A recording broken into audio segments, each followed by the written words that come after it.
So we ask that this space become sacred space. And we invite great mystery to be present. We invite the compassionate and loving ancestors to be here with us, because without them we wouldn't be here, and because they want us to do well and be well in our lives. And we invite the great teachers and masters, especially those with whom we have relationship and connection. And we invite the great beings of light, the angels, particularly the guardian angels, the healing angels, and the angels of the crossing. We invite the power animals, the totems, and we thank them for loaning us their powers and qualities and for relationship with us. And when we invite the elements, earth, air, water, fire, and sacred space. And we ask that those elements be in harmony within us and outside of us. And we invite the earth, the sun, and the moon. And I thank the stars and the compassionate star beings. And I invite the directions and the guardians of the directions and the principal qualities that they represent. And I invite the healing spirits of all the realms. And I invite the compassionate spirits and devas. And I give thanks for the blessings that I know we will receive here tonight. And I greet the great spirits of the land here, and I ask that we may be allowed to be in harmony with you and to prosper here. And I give thanks to the spirits of this place for allowing all of this work to happen here. And again, I give thanks for the blessings that I know we will receive. Hope. So, we're now outside of time and space. In shamanic parlance, we have entered non-ordinary reality. Can you hear me okay? Everybody hear me okay? Okay. So, anybody here a shamanic practitioner? Any shamanic training? Okay, hi. Loretta, yes. I want to talk a little bit about what are the principles of shamanic practice, and then talk about how it morphs into modern day usage and translates into something that we can use aside from hunting deer, although maybe some of us do that, or finding the herds that move to feed the people. Shamanic practice is one of the oldest practices known to humankind. When you think about the cave paintings or the drawings in Lascaux in France or the other ancient cave paintings, you see pictures of people turning into birds, turning into deer, turning into bears, or seeming to leave their body and flying. And those are believed to be depictions of early shamans whose consciousness leaves their bodies or merges with spirit beings so that they do the work that the people need. Shamanism wasn't necessarily a spiritual practice when it first started, although everything was spiritual in ancient communities because of connection to cycles of nature and the gods and beings that people worshipped. But shamanism was a practical craft. Where do we find the herds to feed the people? Where can we go to be away from the tribe that is our enemy? How do I heal someone who's sick? How do I bring balance back to my community? How do I help the dead to transition so that they don't get stuck here and bring ill influence to my tribe? And how do I help the dead who might be stuck here to transition? How do I find lost objects? There were many uses for shamanic practice.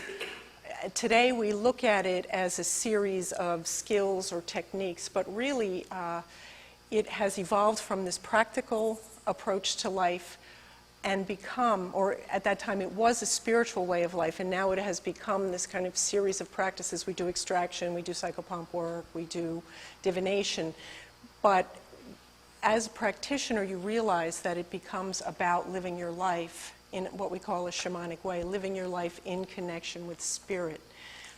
If you're not in connection with spirit, you're helping allies the wisdom of what is so much more than what you know or can access through a book or through someone else's belief, you can't really be a good practitioner. In a village, a shaman never called himself a shaman. It wasn't something that anyone wanted to be, because normally there was an initiation, what they call a near-death initiation, where someone would almost die and come back with powers that they didn't understand where they came from. Or they would be sent out from the village into the woods to undergo an initiation and have to find a way to survive and get messages from spirit. And then they would come back with particular gifts. No one really wanted to be this because it was very challenging.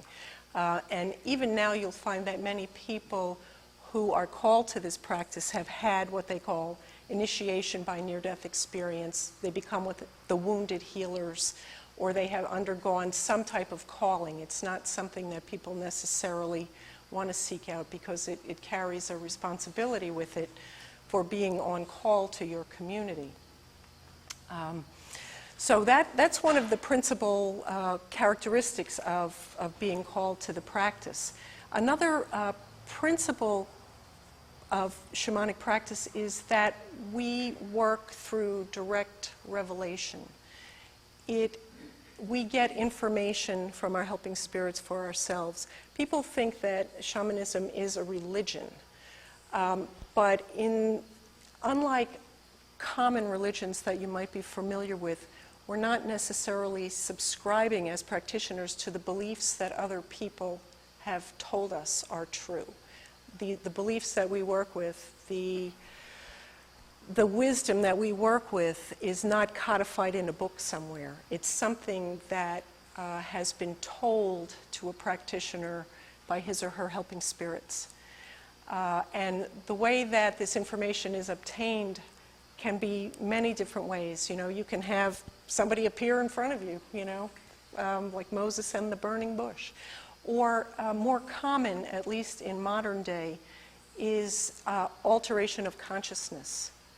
And how that happens typically is through dance, trance dancing, singing and chanting, sonic driving. You've heard about drum journeys and rattle journeys. People in Australia travel on the didgeridoo, kind of a droning, repetitive, monotonous sound. And frequently you'll hear also about people working with plant spirits. Ayahuasca, the Native American church works with peyote. Plant spirits are used in a sacred way to take people outside of their ordinary everyday consciousness. But what happens when you work with these different consciousness-altering practices is that the monkey mind, the busy mind, the mind that says, what are you doing? What, are you really sucking an illness out of somebody? It says, it gets quiet, and spirit can come in, and you can tap in to what spirit has to tell you. And many times, as a practitioner, you don't know what's going to happen in a healing session until you go into an altered state, and spirit shows you something that you haven't seen before. I'm a very rational, left-brain person. I work for a law firm during the day. I don't believe in any kind of weird stuff. Yet, what I have found is that the validation I have gotten through doing this practice from the people that I've worked with and from my own helping spirits has taken me beyond any form of doubt. Like, I'll be working on someone and I will see a picture of a green rowboat, and my spirits will say to me, tell her about the green rowboat. I'm like, no, I'm not telling her about the green rowboat. They say, tell her about the green rowboat. And I say, okay. So it's all over, and I say, when I was working in your solar plexus area, I saw a green rowboat, and the person completely falls apart, like sobbing, weeping. And what she'll say to me is, when I was 7 years old, I almost drowned when I fell out of a green rowboat. I worked on a young man once doing a soul retrieval for him. I didn't know. I ask people not to give me a lot of information about their backgrounds when I do the work, so it doesn't, what they have told me isn't confused with what my helping spirits tell me. And so I'm working for this young man, and I go to a place I've never been before. I see a spirit that tells me it's his mother, and she says to me, tell him he has my heart. And I'm thinking, okay, there's some rift between him and his mother. I'll tell him this. And you know, he's a young man. He was maybe 17 years old. And so I tell him this, and he too breaks down sobbing and crying because his mother died when he was 10. And so she was connecting with him, giving him back the soul parts that he lost when she died, and saying on top of that, here's my heart. So really, when you go into this practice, you have no way to know what's going to happen. And as a left-brain person, when I'm doing this, I'm saying, oh, I don't believe you're doing this. You know, what are you doing? And so I just say, yeah, it doesn't work, but let's pretend it does. And so when I go and I come back and I get this validation, it has really led me further down the path because the practice has proven itself out. So we work by direct revelation. One of the other things true about shamanic practice is you never work alone.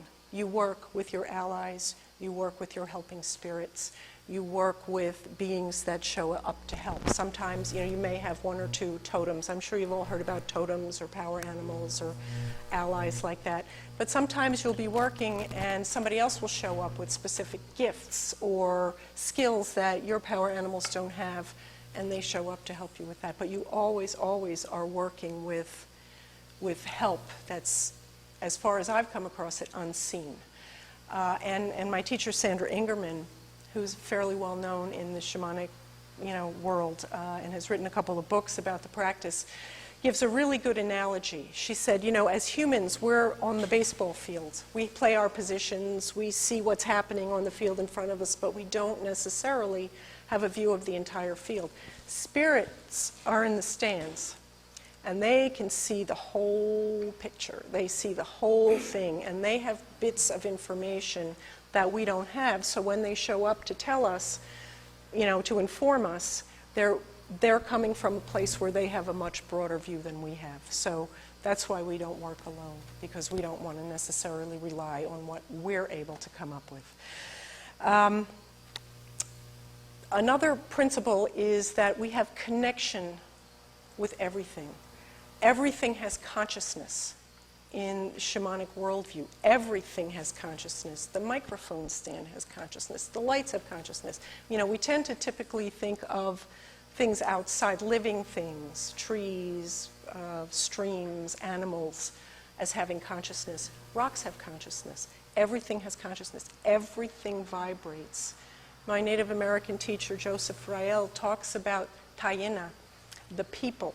And what the people mean is everything that vibrates. The people is not just the humans. The people is all members of the family here on Mother Earth. It's the four-leggeds, the creepy crawlies, the standing people, the trees, the up above, the down below, the weather beings. Everything is the people. Everything is in relationship to everything else. We live in a very mediumistic world. We go out in nature and we're observing, but what we don't realize many times is that we're being observed. And I don't know, I'm sure that there are some of you in this room who've had the experience of having, like a bird show up in front of you in nature, or an animal show up in front of you, or something unexpected happening. And you're like, oh, that's so unusual. But really what has happened is that a member of your family has observed you and come to be in relationship with you. So there's a lot of reciprocity in this practice. I've done some weather working with Nan Moss and David Corbin. They specialize in shamanic work. And they will actually sit outside. And because they've befriended the cloud people, the cloud people respect them and talk to them. So if there's a small cloud out there, they'll say, would you please dissolve? And, the cloud within about 3 minutes is gone. Just vaporized, gone. It's truly amazing. But there is a tremendous amount of reciprocity in this practice, so that we realize we're in connection with everything, and we live in such a way that we respect and are in reverence with everything that we're connected with, all of the members of our family. So we have a lot of spiders in my house that don't get sucked up in the vacuum cleaner. Every once in a while we have to move them because the webs get out of control. We're all energy and vibration. That's one of the key takeaways tonight. We're all energy and vibration. Everything is energy and vibration. Just the packets that the energy shows up in looks different for a rock. The frequency of vibration is different for a rock than it is for a crow, than it is for a snake, than it is for a lion, than it is for you and me. But everything vibrates. Everything is tayena. Everything. So, some differences between traditional shamanic culture and modern culture is that, in a more traditional culture, the young people were initiated into the community much more formally than they are in our society. We have religious rites like communion and bar mitzvahs and bat mitzvahs where the youth are initiated, but not into the community at large, just into a religious community. And so, what becomes initiation for most of our kids is like, that night when you're 21 that you don't remember anymore. Your friends take you out and, you get drunk and that's it. There's no real initiation into manhood or womanhood. And the best I could think of today when I was trying to think of an example is the military. That happens, in a pretty terrifying way, but we don't initiate our youth into a common cultural belief anymore. One of the other things about our culture is that we're not what my teacher Joseph calls planted where we live. We don't understand the places where we live very well. In old cultures, people didn't have electricity, they didn't have, heat, cooling, running water, and believe me, I am not advocating that we get rid of those things. I like turning on the tap and having hot water and getting in the shower. But people understood more and were more in sync with the cycles that happened. They understood when certain animals showed up in their land, when migrations happened, when you could plant certain things, when certain things were ripe to be harvested, when you went inside for the winter and told the winter tales. That's in my teacher's culture, in the Pueblo cultures. You told the winter tales in the wintertime after the solstice so that the children understood the metaphors that were common to your culture.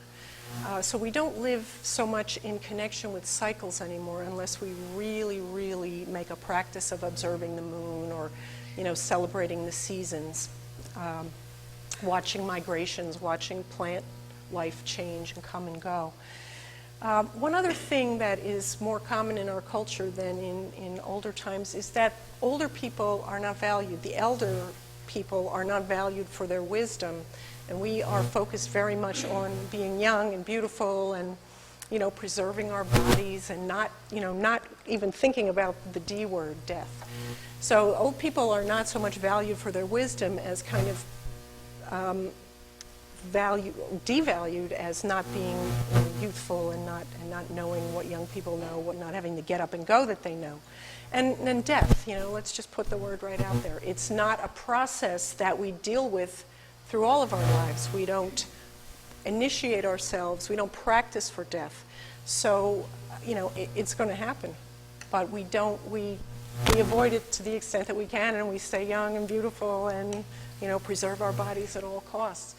So that when it comes time to make that transition, more and more, I think, in our society, people aren't prepared for it. And if you know anybody who has a haunted house or anybody who's had anything like that, what my friends who do a lot of psychopump work, which is the transitioning of spirits that are stuck here, is that more and more, they're finding more and more spirits here, they're finding more spirit possession happening with people in places, and because our society doesn't practice for this moment of transition that is as inevitable as birth when you're pregnant.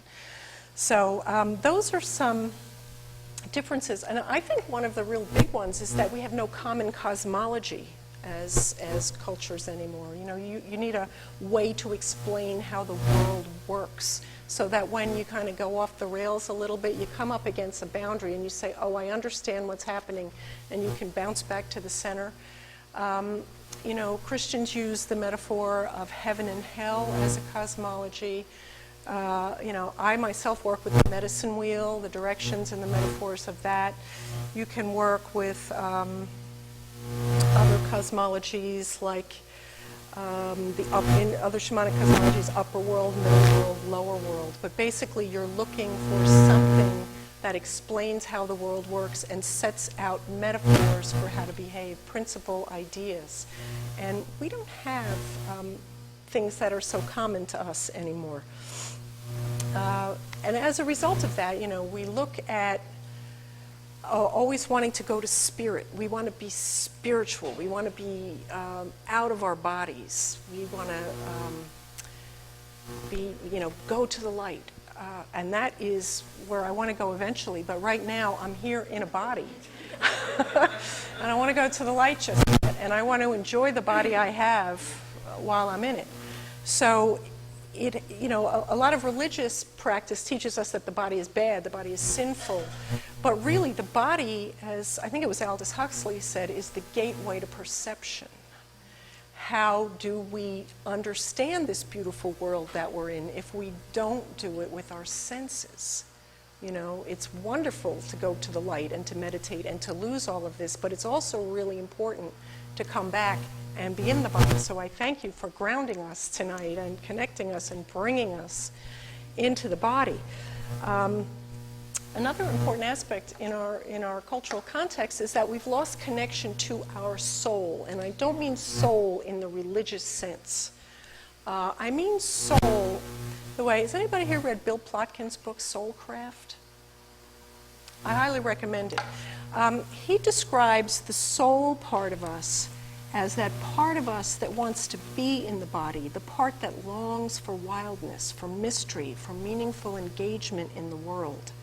How do we find that true self part of us that tells us really why we're here in the body, that makes us want to be passionate about getting up every day?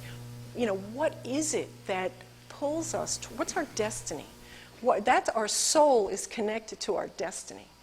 And we have lost a lot of that longing for that wildness, because I think at some point in connecting with our souls, it leads us into dangerous territory. It leads us away from the corporate job. It leads us away from the wife and kids. It leads us away from, the station wagon and the family dog. It leads us out into that wild place where we can find what's there beneath all of the trappings.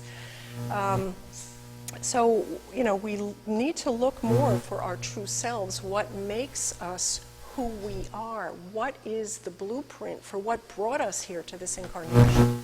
Why are we here? And one of the things I have found about doing soul work with my clients is that when you connect with these principal ideas, bring them into form. This is a painting of my true self.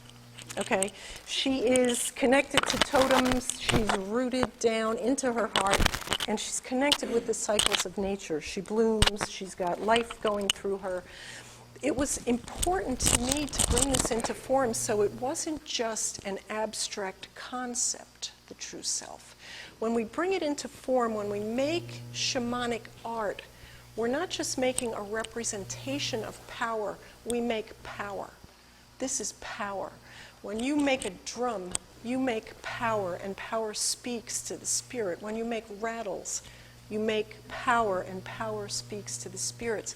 When I know you've seen movies where people wear, Native Americans wear symbols or totems or, specific animals represented on them, they're inviting power to connect with them. They make a representation of power. So it's not just a picture. It's a connection to your own power, to your own deep inner soul. And when you make rattles, you're speaking power to spirit. You're inviting connection. So it's important in our culture where we're told when we're kids that we can color, but don't go outside the lines. And then, when you're 13, you're told put your crayons away and now learn math. We all have that creative part of us that's kind of been turned off because it's not particularly valued in our society. If you grow up, you'll be a starving artist, or you'll have to get a waitress job if you want to be on Broadway. Creative self-expression is not valued so much in our society. But I have found, again, that working with intentional creativity connects us to who we truly are and what our power is. One other thing I think we're not aware of, okay, we're doing pretty well here, is living in this mediumistic world where everything has consciousness and is interacting with us, that we are open because we're not taught that this is a mediumistic world. We may discover it on our own, you know, because things show up in the bedroom at midnight and talk to us. But what we don't realize is that we pick up on everything, every single thing.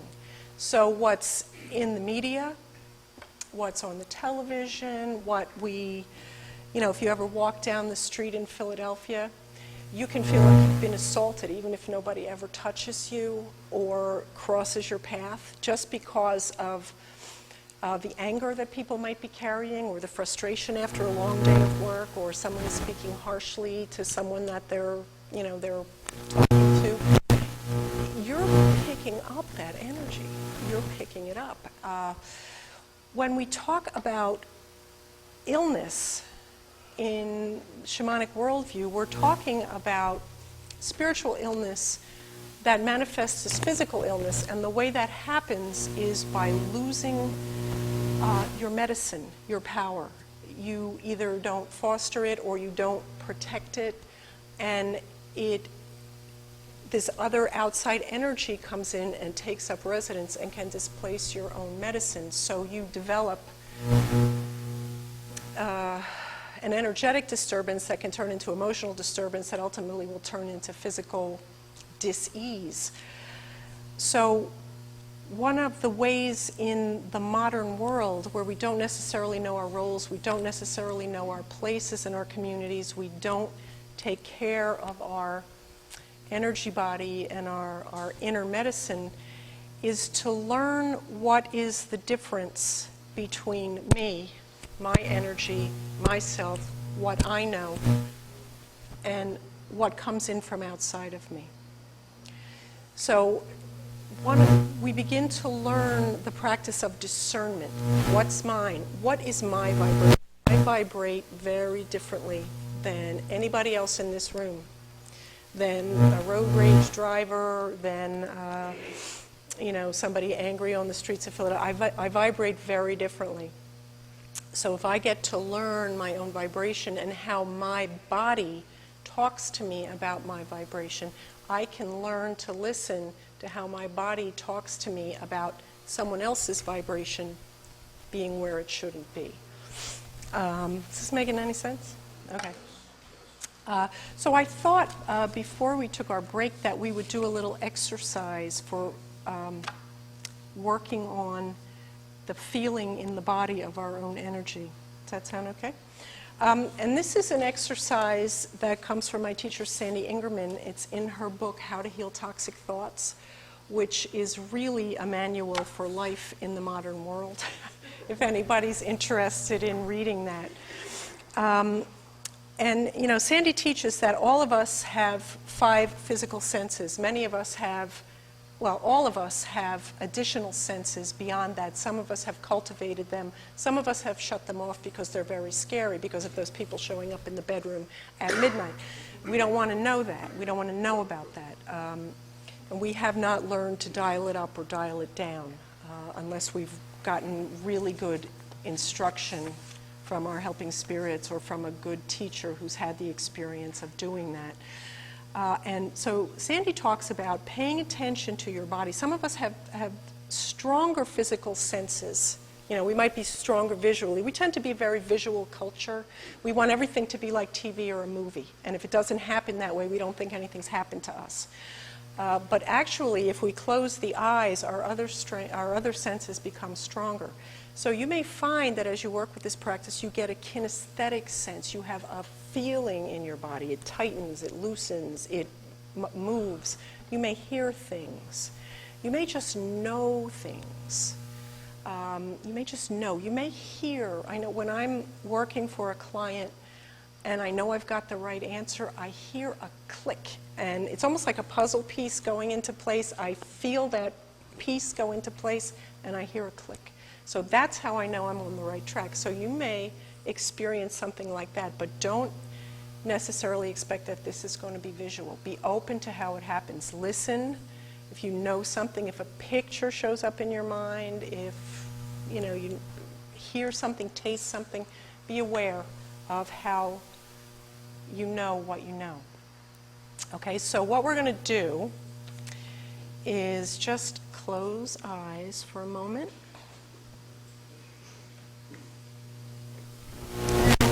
Just like Amy did with us, take some deep breaths. And allow your body to relax. And allow yourself to feel the weight of your body in the chair. Our body can be our best friend. It can tell us about the uncanny. It can tell us about danger before we're aware it's going to happen. So our body is not just baggage that we drag around with us. So feeling the weight of your body in the chair, your feet on the floor, your hands, your arms on your thighs or wherever they may be resting, your shoulders, let them drop down, shoulder blades down the back. Just allowing the breath to be slow and easy.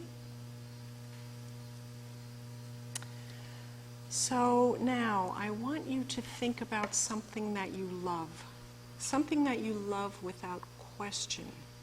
It could be a kind of flower, a color, a food, your cat or your dog, a place in nature, but think about something that you love without question. And I want you to say to yourself in your head, I love whatever it is. And notice what happens in the body.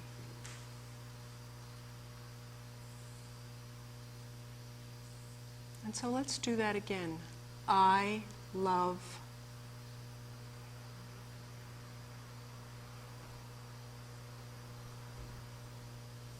Do you see a color? Do you feel a feeling? Just notice how your body reacts when you talk about what you know you love.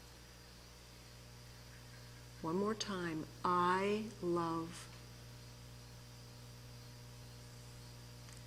Okay, now you can open your eyes. Did everybody get a reaction somehow? If not, then work with this at home. I promise you, when there's not, 40 people in the room and traffic noise, you will begin to tune into this. But what I'd like you to do now is just stand up. We're going to break the energy meme of this. Just stand up for a minute and take a step to the right and then a step to the left and sit on back down. We break up the energy template of that exercise, okay? So we're not stuck in it. And now I want you to close your eyes again. And again, relax down into the breath, into the feeling of the body in the chair.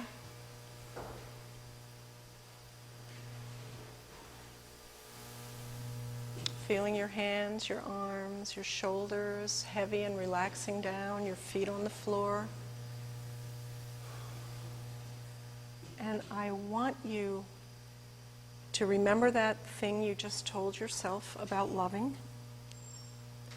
And I want you now to say, with that same object, person, animal, thing, I hate whatever it is. Again, I hate. And notice the reaction that you feel, see, smell, sense, know. What is your body doing in reaction?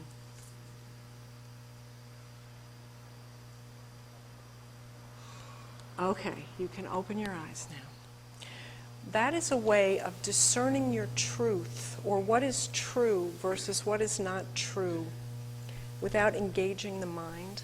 The mind has an agenda. The mind will try to persuade you of what you know is not true as being true. It will also help you discern what's yours and what's not yours.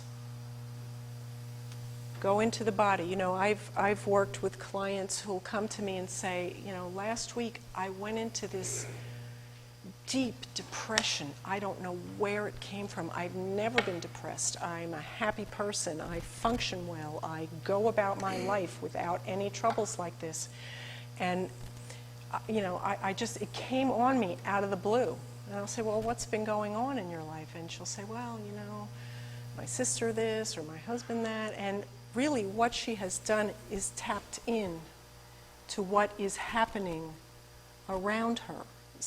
When Congress wasn't funding the budget last summer, my blood pressure went through the roof.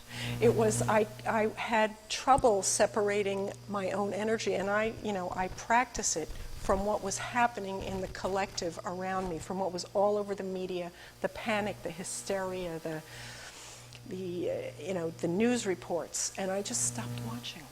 And I was fine, because, and I'm not suggesting we tune out from involvement in our community, but I understood what was happening to me every time, you know, I would put on the news and there would be something else about the budget.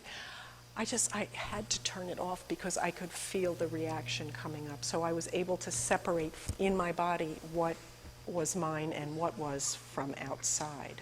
So work with the practice, and I highly recommend it for the upcoming election. Okay, time for a break. Does that work?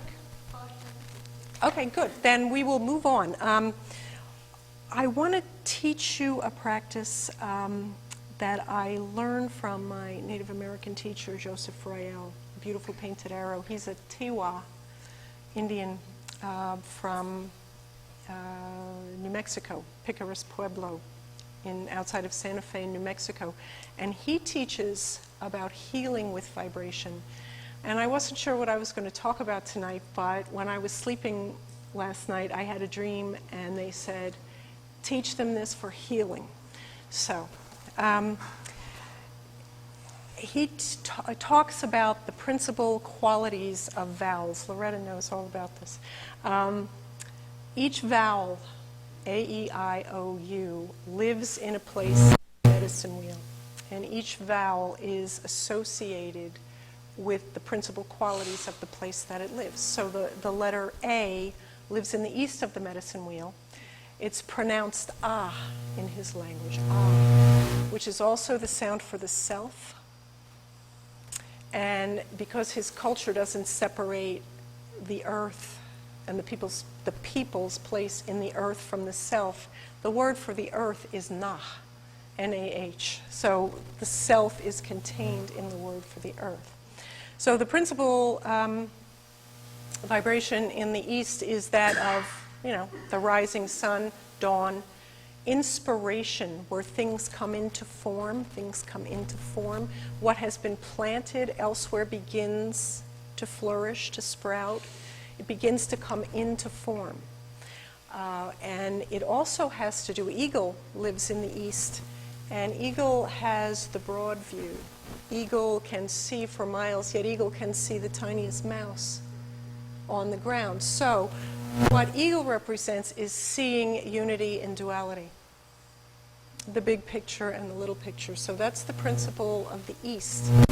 So ah is the sound of the east. The sound in the south, E, is pronounced eh. And the south is the place of the summer, the hot place, the place of passion, the place of adolescence, which kind of makes sense, that hot place, that place of passion, right? The place where we learn relationship to ourselves, our placeness, our plantedness. How do we relate to ourselves and what's around us? And our relationship, relationships among communities, people, in the traditional sense. So Coyote lives in the south, and he's the trickster, the passionate trickster that's always throwing you upside down, so you don't know what your placement is. And you have to come back and find your placement again. So that's Anyway, in the other metaphor for the South is where you cultivate what you've planted. The Tiwa people are farmers and also shepherds, but they farm corn, beans, and squash. And so you cultivate the seeds that you've planted. And if you don't like the seeds, you pull out what you don't want to cultivate and you plant what you do want to cultivate, because what you cultivate is going to show up in the harvest, which happens in the place of the West, right? And the I is pronounced E. E. It's the word for the principal vibration of awareness. So if you want to experience awareness in Joseph's tradition, go home, take the last of the summer corn, boil it and make some tea, and drink some corn tea. Close your eyes and drink some corn tea and open your eyes and experience awareness. Corn brings you to a place of awareness. It's a sacred plant in their culture. But anyway, E is about awareness. The sound E is about awareness. It's also about reconciliation. Because when we come into the place of the West, we're mature adults, we begin to reconcile ourselves to what we're going to harvest, to what we've planted and cultivated, what we're going to harvest, and we realize that, day is growing shorter, our time here is getting less, and we become interested in what we're really going to focus on, who we're really going to become in our final service. The North is O, like it sounds, and it's the place of ancient wisdom, the elders. The elders live there. It's the place of chaos, but not chaos in a bad way, chaos from which all potential possibilities can come. It's the void. It's the place from which creation comes. It's the winter time. It's the dream time. It's the place when everything seems frozen. There's really a lot happening under the soil, like the plants, the seeds are getting themselves ready. Everything is just in a state of rest, but everything is ready to come forth as soon as we get back to the east. So that place from the north to the east on the wheel is where things come into manifestation, where we pull them down from the dream time into physical form here in our world. The center place is the U, the place where God hides, the place where you always are. You and God are in the center. God hides in you, in their belief. So the word for God in the Tiwa culture is who. So when they speak English and they say, who knows? It's a play on words. What are we going to do next week? Who knows? So it's kind of a funny thing. And then the Y is also pronounced E like the sound in the West.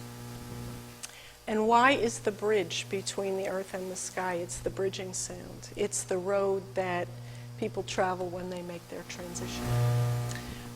It's the carrying principle, how we're carried and what we carry. So that's the cosmology that I work with. That, when I come up against a boundary or I go off the rails, I look at the medicine wheel and it brings me back. Where am I on the wheel? What's happening for me right now? What principle, ideology, or idea am I working with? And I can kind of figure out, what's operating and bring myself back there. But the chanting is the vibration of these vowels carries these principal ideas with them. So when you chant them, you are inviting, for instance, if you chant the eh sound for the South, placeness, placement, relationship, you are inviting the being of relationship to walk with you. You're inviting it into whatever the situation is that you're chanting for. You're inviting in the principle of awareness or reconciliation or harvest when you chant the E sound. And just to take it one step further, Joseph says that when we chant the vowels in a person's name, we're praying for them. Because when you chant, their names represent the principal ideas that their souls are carrying in this incarnation. So that when you chant those sounds, you're praying for their principal ideas and their souls.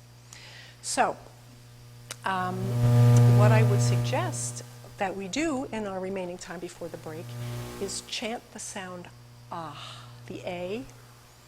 The sound for the self. The sound for seeing unity and duality. The sound for inspiration. The sound for new beginnings represents the spring. The sound for sprouting what it is that we would like to grow and then cultivate and harvest at some point. So if there's a project that you want to start with or someone that needs a new beginning, you can think about them while you're doing this, or you can just think about yourself and the earth, because that ah sound also represents the earth. So be open to ideas popping into your head, to pictures. Sometimes we hear voices that aren't here chanting with us.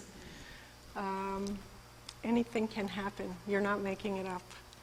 It's really happening. So it goes like this. Just chant. He typically does it in a monotone, but people, as we get deeper into the chant, will break off into harmonies or change tones or change rhythms. So let this be as it comes up and happens for you. And it'll end when it's ready to end. It has a way of doing that, okay? So here we go.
Listen to the silence.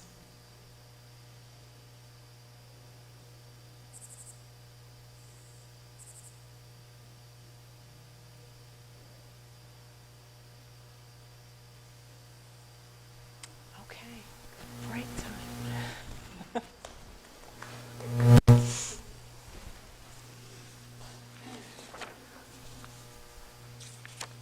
Oh, I didn't leave time for questions. Should I take questions or should I do that later? Human earthbound spirits. That has been my experience, that most of the spirits that I have dealt with are those who are stuck here and want to go home. They just don't realize they're stuck, or they don't know how they got here, they don't know how to go. Many of them, I've read, don't even realize that they're dead. That's correct. And the paradox is when I read things of near-death experience, when we speak of it having one like they have an expanded view, as you said, sitting in the stands, so to speak, Right. and being in touch with this universal energy. One would think that leaving the body, they have the capacity to see beyond that what we do, or what we do as we're stuck in the body. However, they're not even looking for death. Sometimes death comes so suddenly that people might wake up and not realize, out of the body and not realize that they're dead. Their body might be gone by the time they come out. Well, in their interactions with us and with the physical world, where they realize some parts, Exactly. Well, that's why, we have houses where there is activity, where, someone else is in the house and they're trying to interact with, people have moved into the house because it's 100 years later, they're trying to interact, but yes, nothing happens. One of the phenomenon that I personally haven't come in contact with, but I have learned about from Betsy Bergstrom, who is the teacher I've been studying depossession and, dying practice and, middle world work. This is middle world and things get stuck here. Is that people can be so attached to things in this lifetime. For instance, she said, if Aunt Ruby dies, and Aunt Ruby loved the jewelry, Aunt Ruby, when the light comes, when the angels of the crossing come for her, she's not looking. She's looking who got the jewelry. So whoever got the jewelry gets Aunt Ruby. Also, many times she says, as a result of grieving, the relatives who don't want you to go, people will stay because they're held here.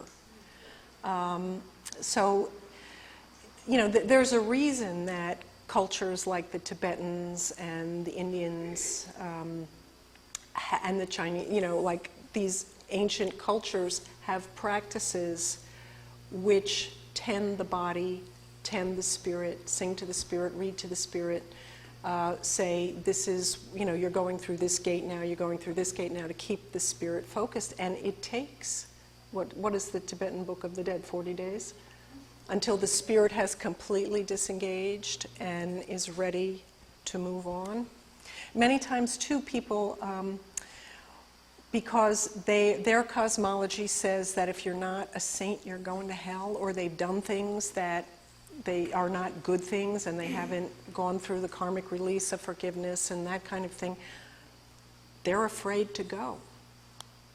They're afraid to go. I mean, in my cosmology, ultimately, everyone goes to the light. Everyone's entitled to go to the light because there's the spark of the divine in all of us. And we're all, we're forgiven, ultimately. But people are afraid. The judgment that comes in that past life review is from you, not from any other being. So people are afraid to go. So those folks who may be stuck haven't even gotten to the point where, as Reverend Moody talked about the 9 points of getting them, you haven't gotten to the light, to a review. That's right. They're stuck. Or they've gotten to review and they stopped it in the middle because the judgment was, they back away. They decide they're staying. So a lot of middle world stuff is coming from that. That being said, once folks do totally integrate into the light, hey, I'm here, I'm supposed to be here, I'm finished my job, and now they still have the opportunity to interact with us a little bit. Absolutely. Absolutely.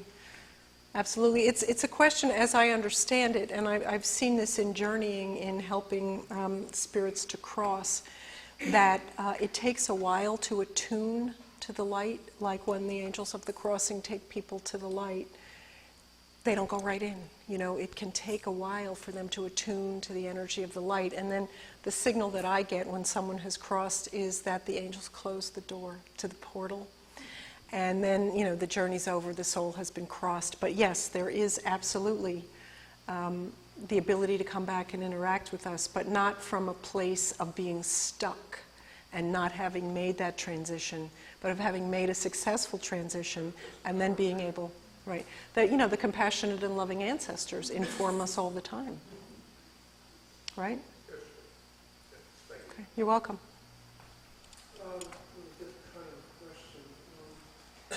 With the Western shamanic teachers or masters that you've worked with and heard of, how has Don Juan and Castaneda, going way back many years, influenced? Have they accommodated to that paradigm that was published over many years?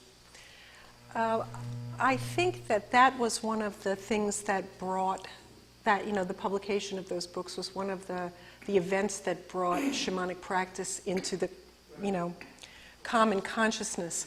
I did not study with any teachers from that tradition. I studied with Michael Harner, and his progeny who he worked with the Jivaro in South America and also the Sami in Norway. So he didn't work with any of the Mexican tradition. But I think that many people refer to the teachings of Don Juan as pretty basic. And I myself love those books and have found his teachings to be really worthwhile. You know, I'm waiting for the day when I can like flip up into a tree, you know, or like, you know, become a bird, but it hasn't happened yet. But I think his teachings are highly, highly valuable teachings. Mm-hmm. I just need to make a comment on that. Those books are really important to me. Mm-hmm. And as a storyteller, truth can come through fiction.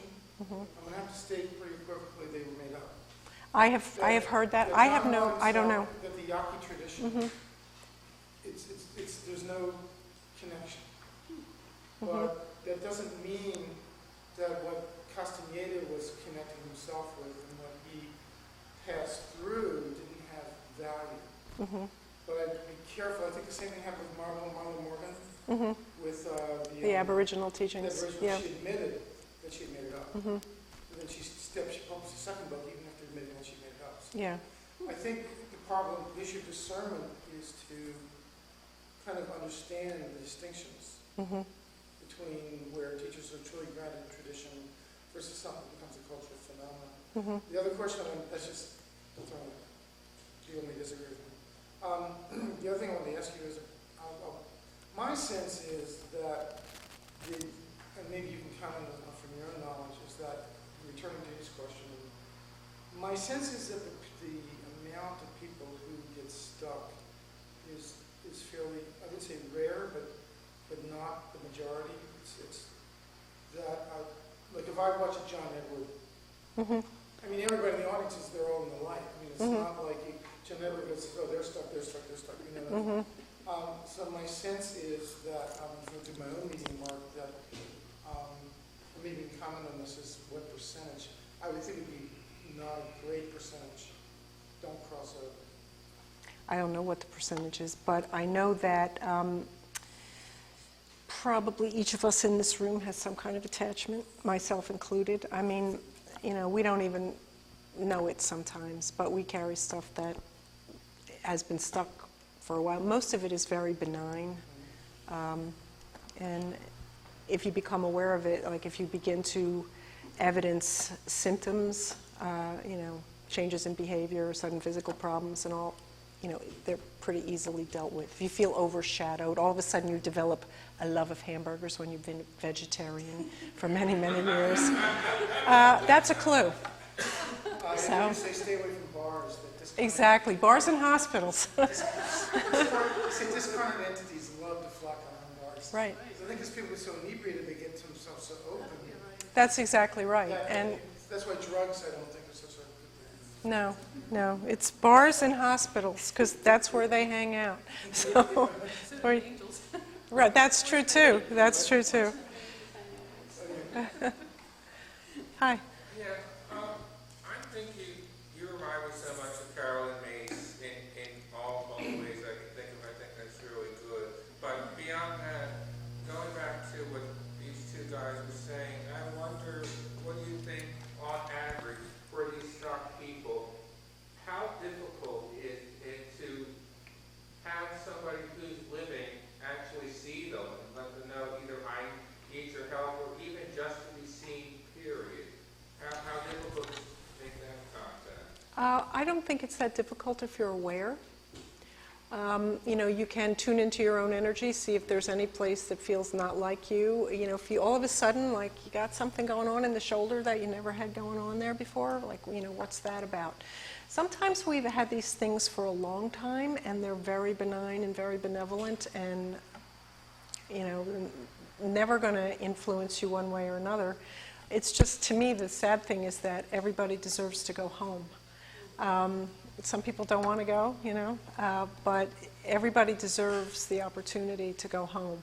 So I will offer it to them. A lot of times clients come to me and they'll call me because they read Sandy's book about soul retrieval, and they'll say, I need a soul retrieval. And I say, well, how do you know? It's like I don't call the doctor and say, I need bypass surgery. It's like, let's work on that a little bit. Let's do some diagnostics and see what's happening. And what I'll find is, in fact, they have got a suffering being on board. I call them suffering beings because they haven't gone home. They've got them on board, and once you remove them, whatever issues they had that they thought they needed a soul retrieval for was, resolves. And the way I started is to say, okay, so what's been going on for you? And they'll say, well, I've been having these crazy desires to go shopping in the middle of the night for high heels, and I never wear high heels. So we start, we say, well, okay, so how do you isolate that feeling in your body? Give it a color, give it a quality, give it a texture. And then I ask to talk to that feeling, quality, texture.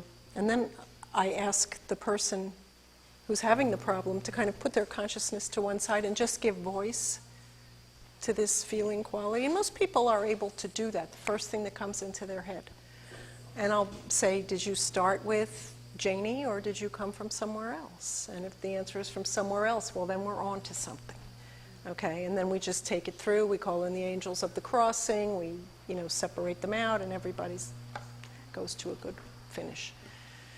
But I think so many people are afraid of deep possession work because of the Exorcist, and everybody thinks possession is about demons and all that kind of stuff, but most of it is not. Did I answer your question? Well, not really. Okay. I went off on a tangent. What is it? But anyway, I basically, if someone's a ghost and they're not at the light yet, and let's say they look for a human being to help them, or just make contact, actually be seen. If you're a ghost, it's harder to be seen. How difficult is that for the average stuck person wanting to go to the light? Oh, I think if the average stuck person wants to be seen or make themselves known, they will. Not all of them, I misunderstood your question, I apologize. Not all of them are what I would call possessing spirits. Some of them are, what turn the pictures crooked in your house, or what, make the plates fly through the room. If they want to be known, they will make themselves known.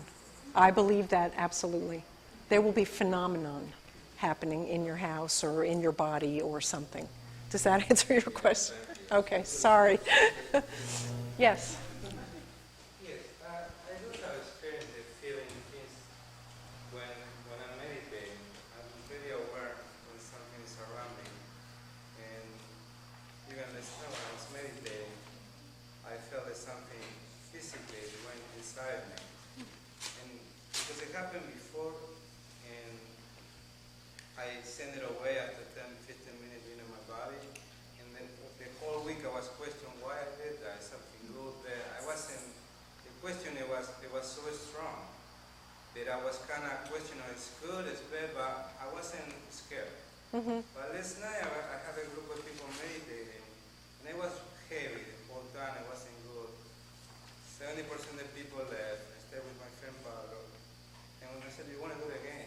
And all of a sudden I make this affirmation, I want to connect with my higher self, my supreme angel, and pop. So something from the back is starting to take over my body, also. And I believe I couldn't stop it, but I wanted to see what is. So I went through my body, almost on top of my head, and I let it be in my body. But if you ask me what it is, I cannot tell you. Okay. Well, what I think about that is that when we are in the presence, I always create sacred space before I do any kind of work where I'm going to be really open.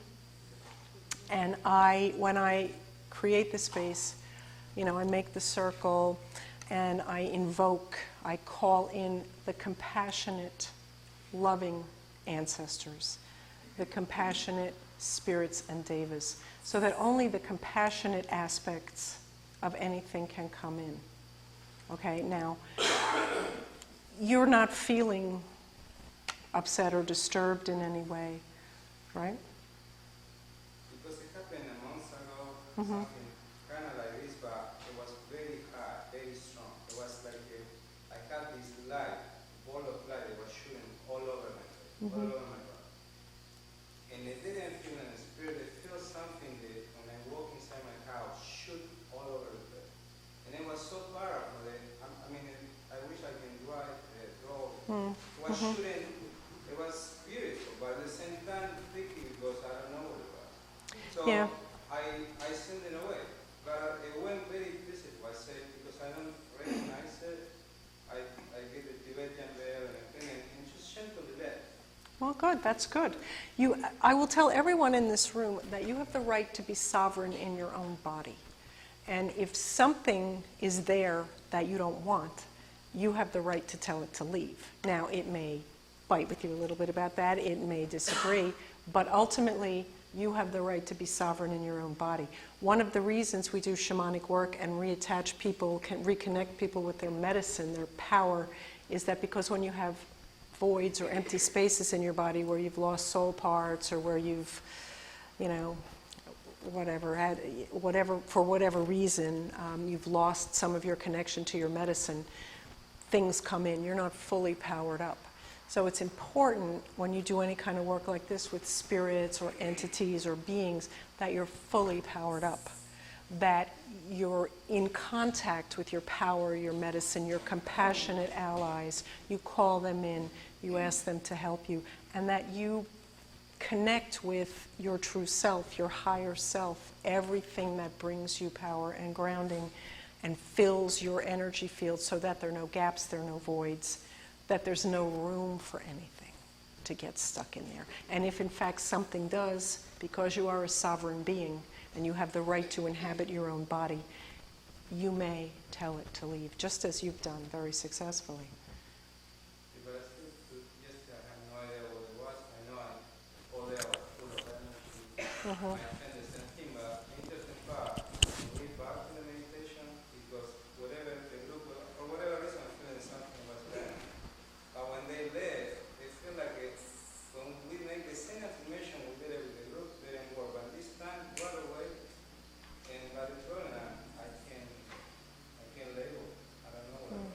I know that it was physically went through me, and gently, and powerful enough to, I mean, your whole being is being, but what is it? What did you call that? I don't know what it is. Well, that's I don't know. That's Yeah. why I let it be in my body, because this, I think, when I talk with the monks or people, they actually almost answer the same way. Like, this, everybody has their own experience. So I let them be to learn, but later when I was doing the cleansing, later in the house all the time, it just disappeared. But later I found there was stuff in the house. When I was cleansing, there was something there in the house. So Yeah. it went away, but I think I had no idea why now they had access to go to my body. You must be very open. Yeah, I would work on powering up your energy field and not letting it be so open. Unless you invite in compassionate, helping spirits, then you're sure that they're, benign and benevolent.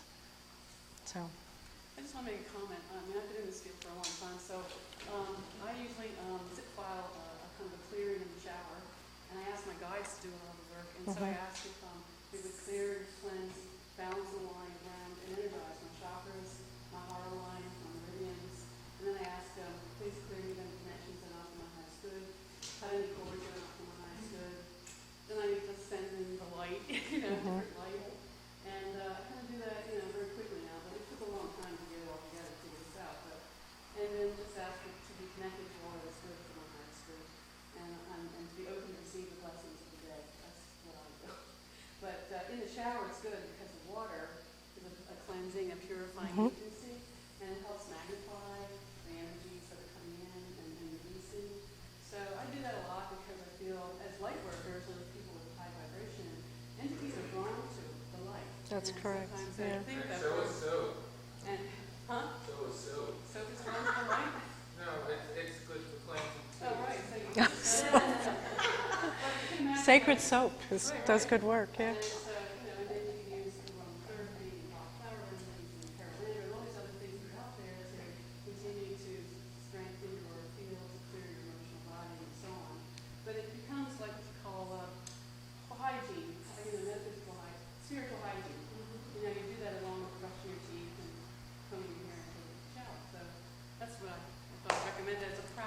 Thank you. You know, to do this every day before you go out in the world. Epsom salts, too. Any other questions? How much time do we have at this point? 10 minutes. Okay.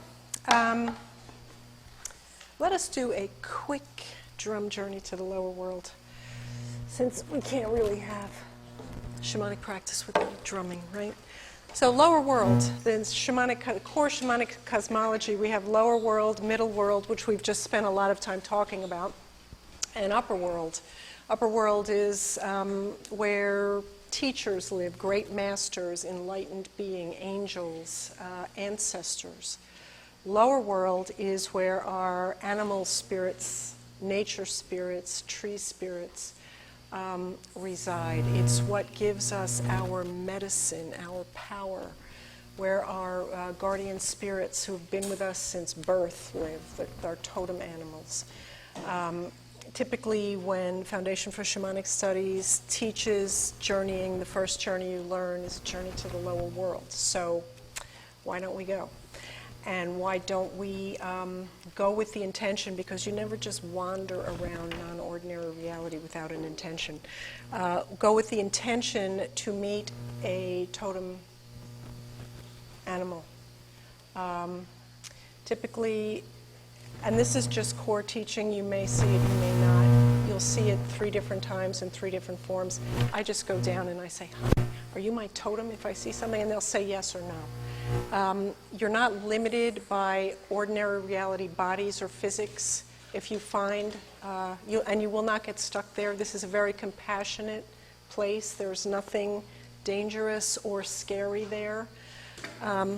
Although I always see snakes, which are very scary for me, but they're also about learning to face my fears. So they're always showing up. But when you go, for instance, if you get stuck because there's a big boulder blocking a cave and you don't think you can get out, you can make yourself really tiny or like a vapor and go between the rock and the wall of the cave. There are no limits here. So the way that this is done typically is to find a place in nature, in your mind, that you're familiar with, where you can, has anybody done this before? No. Okay, I know you have. Okay, some people have. Where you can go down, and a lot of people will go down a tree that they know that might have a hole in it, or a hole in the ground, or you can go down in a lake. Not recommended to go down in the ocean because it's too hard to find the place you went down in because it's so vast. But some place where you can go down. If you don't know a place in nature, you can go down an elevator. Okay. You can go down a mine shaft. You can go down a well. You can go down any place where there's an opening in the surface of the earth. And you're going to go down and you're going to come out and you are going to experience a landscape. I'm not going to say see, because we all expect it like it's going to be a movie. I myself only see like little choppy scenes here and there, but I know things in my head. So just like we did with that exercise, you're going to get a sense of how you connect with non-ordinary reality, what sense you use. Is it knowing? Is it hearing? Is it seeing? Is it feeling?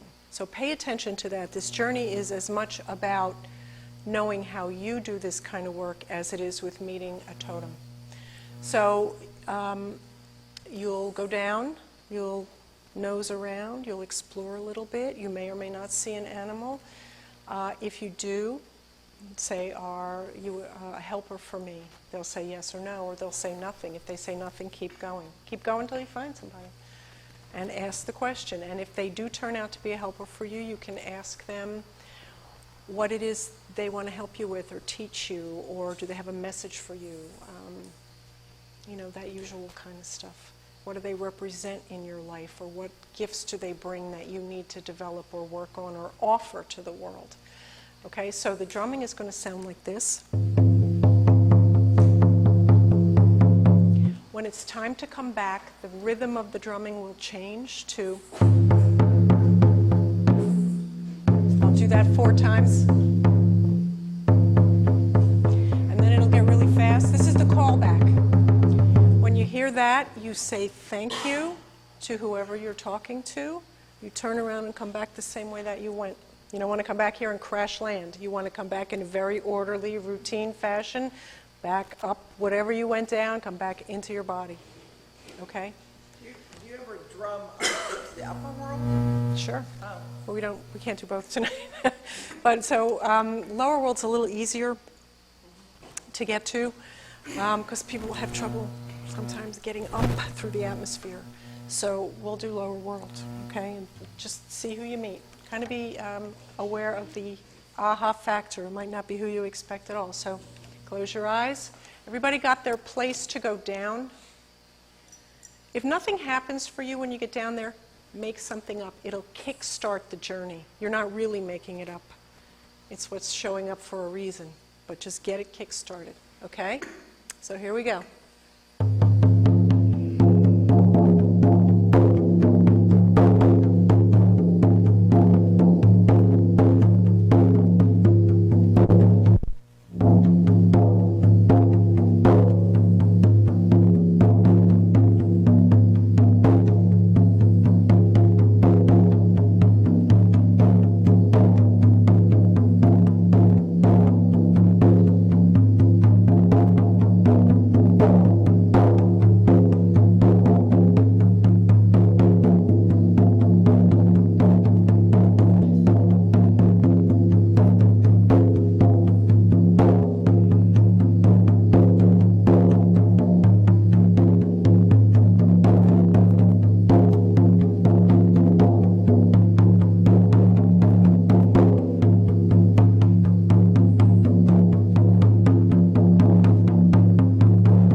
Come back. We want you back. Yeah, it was a short one because it's getting a little bit late. So, okay, that's it. Those are all my tricks. Did everybody, thank you.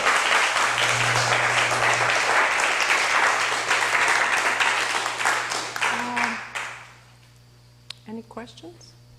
Any other questions? If you didn't get anywhere this time, no worries.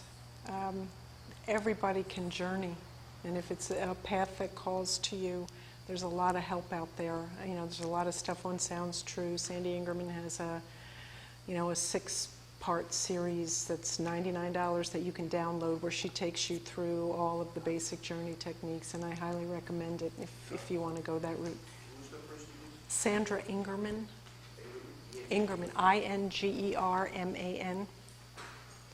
Sounds True. I think it's called Introduction to the Shamanic Journey, and she actually, it's like her intro class when you do it with her in person. It's really a wonderful class, and you can download it and save it and look at it as many times as you want. I had an interesting journey because right before you journeyed, this mosquito was around me, and he bit me, the damn little bugger. You've been initiated to mosquito medicine. Yeah, so that's who I became. I became this mosquito going down to this core of the earth and looking for like the perfect swamp. And then when you coughed, it was like the coughing went in the swamp and the poop went in the swamp. And it became this yucky black sludge. Is that the word sludge? Sludge, yeah. It was like everything became black. And then Jesus showed up, and it is Jesus, and then the whole planet from the inside out got black. Just black. I don't know what the message was, and somehow Jesus got spewed out, but... Well, Jesus usually shows up in the upper world, so he came down to help, I guess. Never had a dream like that. Yeah.